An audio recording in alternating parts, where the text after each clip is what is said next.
He was thrown out by his in-laws just weeks after his wife's funeral. But what she left behind made them all regret it forever. Every parent fears losing their partner. But David Mitchell didn't just lose the love of his life. He lost his entire world in one brutal, unforgettable night. Just weeks after Sarah's funeral, he stood in the driveway, soaked to the bone in freezing rain, clutching the tiny hands of his 10-year-old twins, Emma and Jake, while his wealthy in-laws packed their belongings into boxes. The sound of wet cardboard dragging against the pavement, the smell of rain mixing with the bitter scent of betrayal. It burned itself into his memory.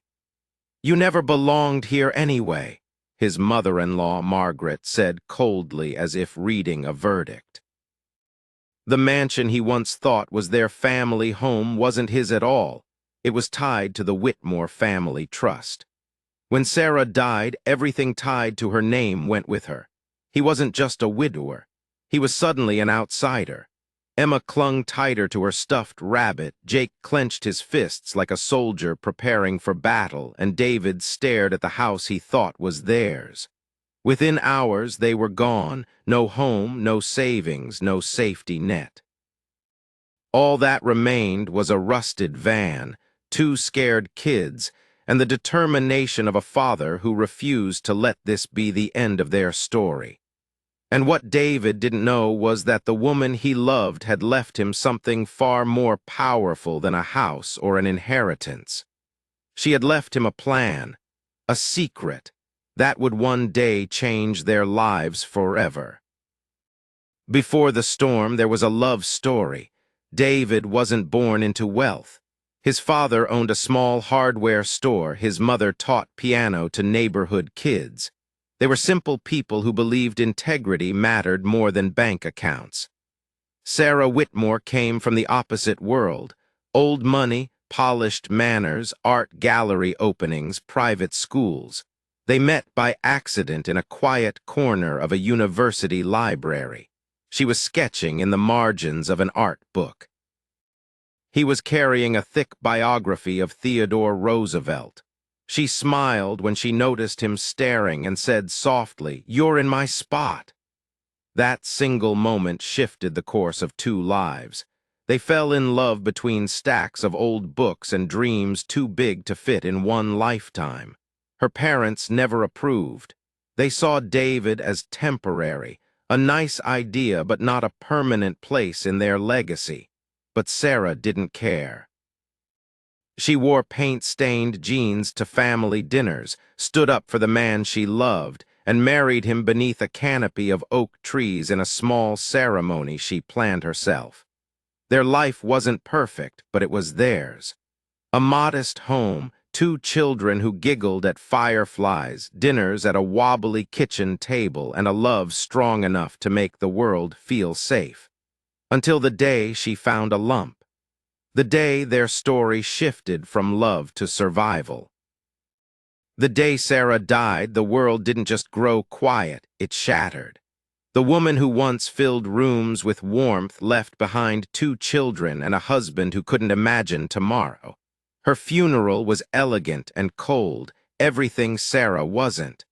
Margaret and Charles Whitmore arranged it as a showcase of status, not a celebration of love. They told David they wanted what was best for the children, but what they really wanted was control. Weeks later, eviction papers came, wrapped in polite legal language. But the message was clear: leave. David learned the truth in brutal detail. Sarah had lived in that house at their mercy, and now that she was gone, so was his place there. They offered to take the kids to the estate while he figured things out. He didn't yell. He didn't cry. He just picked up what little they owned and walked away. In that moment, standing on the curb as rain soaked through his jacket, he became someone new, not just a grieving husband, but a father ready to rebuild from ashes. He rented a crumbling old house on Elm Street. The porch was cracked, the walls flaked like old paint, and the rooms smelled of dust and forgotten years. But to David, it wasn't just a house. It was a beginning, a defiance, a promise that the Whitmore name would not decide the future of his children. Starting over is never pretty. It's waking up before dawn to work 3 jobs, counting every dollar like it's your last, learning to fix broken pipes with tutorials and hope. David became a substitute teacher by morning, a construction worker by afternoon, and a tutor by night. He learned the city bus routes like the back of his hand, memorized every store's discount day, and started repairing the house board by board with whatever he could salvage. Poverty didn't just mean having less. It meant living in constant calculation. Emma, shy and soft-spoken, turned her pain into art. She drew stormy skies, cracked windows, lonely trees, pictures that screamed everything she couldn't say out loud. Jake, more like his father, became her protector. He walked her to class, helped her pack her art supplies, stood between her and kids questions they didn't want to answer. But in that little neighborhood, something unexpected bloomed. People cared. Mrs. Patterson next door brought over casseroles and a spare key to an old house. Neighbors lent tools and paint. Slowly, walls got fixed. Steps were repaired. Flowers returned to the garden, and in that process, the Mitchells didn't just rebuild a house. They built a home. One afternoon, while folding bills at the kitchen table, David got a call that froze him in place. A lawyer had been trying to reach him for months. When they met, the truth knocked the wind out of him. Sarah had left behind a $200 million trust, an inheritance her parents didn't even control. It was separate, untouched, built quietly over generations, entrusted to her alone. And she had chosen to keep it hidden, not out of cruelty, but out of love. She wanted him to learn, to grow, to stand strong without it. She wanted their children to understand value before they understood wealth. The lawyer slid across papers thick with legal language, but it was Sarah's handwritten note that mattered most. David, if you're reading this, it means you've already done what I believed you could, become their foundation. The money isn't the gift. You are. In that moment, David cried for the first time since she died, because Sarah had never stopped protecting them. Even from the grave, she had planned for this. David could have walked away from Elm Street that day and into a mansion. He could have enrolled the kids in the most expensive schools, bought new everything, erased every sign of struggle. But he didn't, because Elm Street wasn't just a house anymore. It was the proof of who they'd become.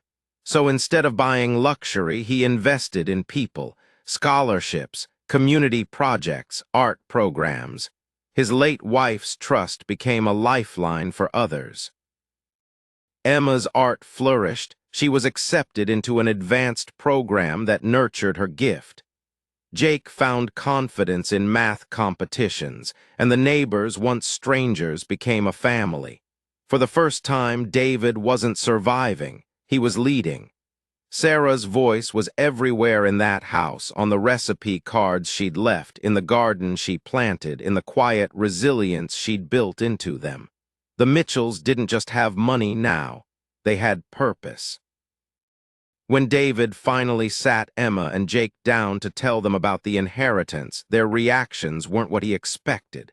Jake was angry. "We were rich this whole time," he shouted, his voice shaking more from hurt than rage. Emma just stared, silent. Then he gave them Sarah's letter. Her words spilled into their living room like sunlight. "I hid this because I love you. I wanted you to see that wealth doesn't build character, struggle does." Slowly, their anger softened into understanding.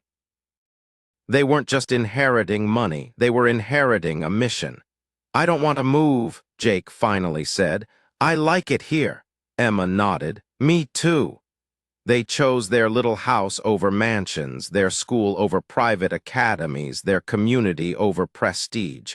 Sarah hadn't just given them money.